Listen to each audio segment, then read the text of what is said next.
Ese imitungo ufite watangiye kuyikorera ryari? Ese wabifashijwemo nande? Umva inkuru y'umwana w'umukobwa ukiri muto gusa ukomeje gushyira itafari ku bukungu bwa Afurika muri rusange.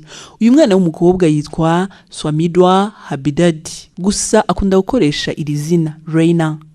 Akomoka mu gihugu cya Burkina Faso. Ababyeyi be baje kwitaba Imana afite imyaka 16, gusa ibyo ntibyatumye acika intege cyangwa ngo abe yakwiheba, ahubwo urugendo rw'ubuzima bwe ni rwo rwari rutangiye.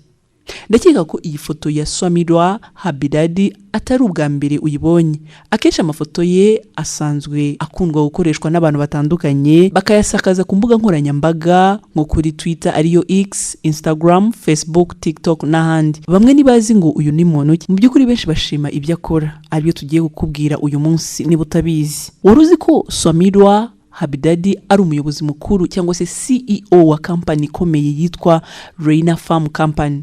Uyu mwana ni umuherwe kandi ni umuhinzi wabigize umwuga. Uyu mwana w'umukobwa abikora kinyamwuga kuko akora ubuhinzi n'ubworozi bwa kijyambere, aho yifashisha imashini zitandukanye mu gutunganya umusaruro mbere yuko ugera ku isoko.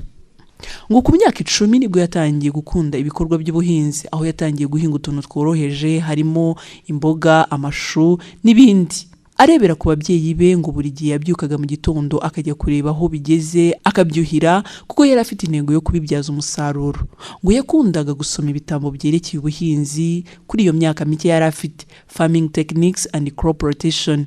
Ngo ibintu byarushagaho kumwongerera ubumenyi. Ngo ababyeyi bakiriho yakundaga kubasanga mu murima aho bakoreraga ubuhinzi akabiyegereza.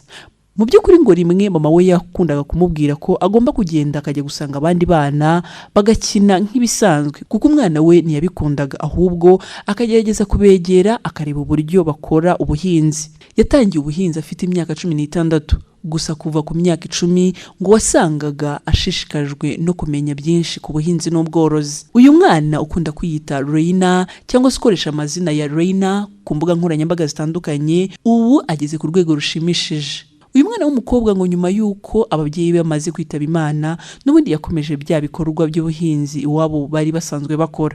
Mu gihe kimwe abaturage bagize impungenge z'umusaruro uzaba muke bitewe n'ikibazo cy'ubutaka bwari butangiye kugaragara, kikazabageza ku musaruro muke. Gusa uyu mwana w'umukobwa ntabwo yigeze agira impungenge, dore ko hari icyo yari yaramaze kumenya cyaba igisubizo. Muri kwa gusoma ndetse no gushakisha byinshi yamenya ku buhinzi n'ubworozi, ngo muri kwa gusoma bya bitabo bitandukanye byerekeye ku buhinzi n'ubworozi, niho yabagejeje igitekerezo cy'uko hakorwa ubuhinzi bugezweho buzwi nka companion planting. Ubu buhinzi burwanya udukoko, kwanduza, bunafasha abahinzi gukoresha ubutaka butari bunini kandi ukaba wahatera imbuto cyangwa se imyaka ihagije no kongera umusaruro w'ibihingwa. Aha ni hahandi bagenda bahinga imyaka mu buryo bwegeranye, ariko ukabona ko ari byinshi kandi bikagira n'umusaruro ku bahinzi. Uko bwagiye bucya abantu bose batangiye gukoresha ubu buryo, ndetse nawe akabikoresha mu buhinzi bwe akora bwa buri munsi, butangira gutanga umusaruro. Uyu mwana w'umukobwa akomeza kubafasha no kuzana impinduka mu guhinga cyangwa se mu buhinzi, cyangwa se icyo twakwita innovation. Nk'uko bigaragara muri iyi foto, ibi nibye kandi abikora nk'umwuga kandi akabikora kinyamwuga. Uyu mwana rero mu bikorwa bye agenda yagura ibikorwa bitandukanye n'ubundi byerekeye ubuhinzi n'ubworozi kugira ngo arusheho gukora ubuhinzi bufite icyo bumariye rubanda. Si ibyo gusa, kuko mu minsi yashize yanaguze ubutaka muri Tanzania, aho yatangiye gutera ikawa mu bice bitandukanye. Yahateye inanasi ziteganyijwe gukoreshwa mu gukora imitobe, naho ahandi yahateye ibihingwa birimo ibitunguru, ibigori n'ibishyimbo ndetse n'ingano.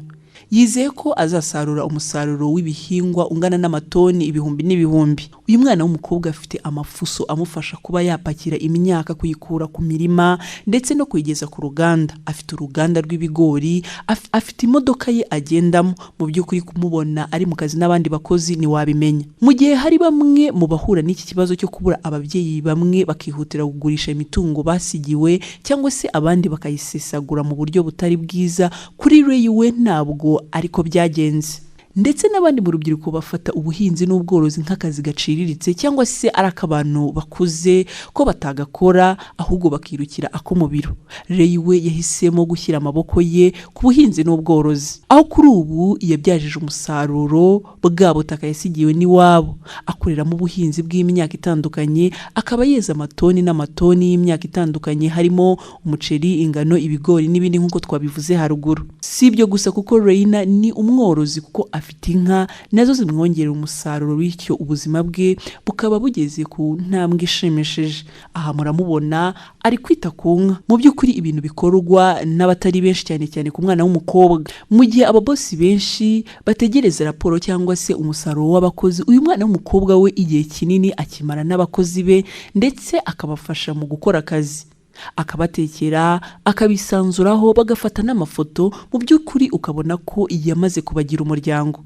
Uyu mwana w'umukobwa ushobora kuba umubona yambaye iyi myenda igaragara ko ari mu kazi cyangwa se igaragaza ko ari mu kazi, kwibwira ko atajya arimba nk'abandi bakobwa.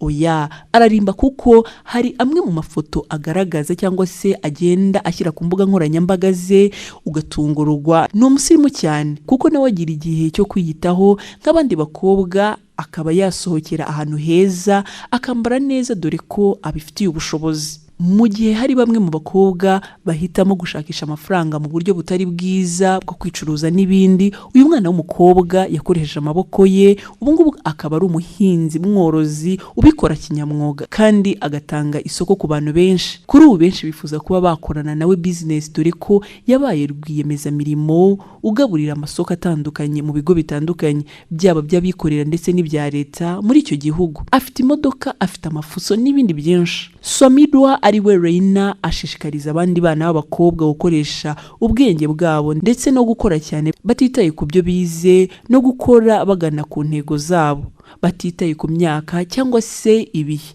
dore ko we yabitangiye ku myaka mike cyane. Ngo uyu mwana w'umukobwa yabaye icyitegererezo cyiza aho atuye, usanga abantu benshi bamushimira ku ntambwe amaze gutera. Si ibyo gusa kuko yatumye n'abaturage baho baha agaciro ubuhinzi n'ubworozi nyuma yo kubona ko hari ahantu bimugejeje. Ese iyi nkuru hari icyo ikwibukije? Hari icyo se ugiye guhindura? None se nawe ujya utinya gutangira business by'umwihariko ku buhinzi n'ubworozi ngo bikorwa n'abantu bakuze? None se wowe ko wagize amahirwe ubu ukaba ufite ababyeyi bombi, niki wababyaza umusaruro? Ese byo ubiha agaciro? Ushobora kuba uri kwibaza aho bihera. Buriya duke ufite dushobora kukugeza kuri byinshi iyo uhisemo kutubyaza umusaruro. Niba wakunze iyi nkuru, ntugende udakanze kuri iyo nzogera, ukora like, share ndetse na comment. Ndabashimiye cyane. Nge uwaguteguriye iyi nkuru y'umwana w'umukobwa nitwa Ntagara Delphine. Ukomeze udukurikire ku mbuga nkoranyambaga zacu zitandukanye. Kuri YouTube ni Ntagara Official, Facebook Ntagara TV Show, TikTok Ntagara ndetse no kuri Instagram Ntagara. Ndakwifuriza ibihe byiza. Ukomeze ubane natwe kandi unogerwe na gahunda Ntagara Official iba yaguteguriye. Mwifurije guhaha ukaronka.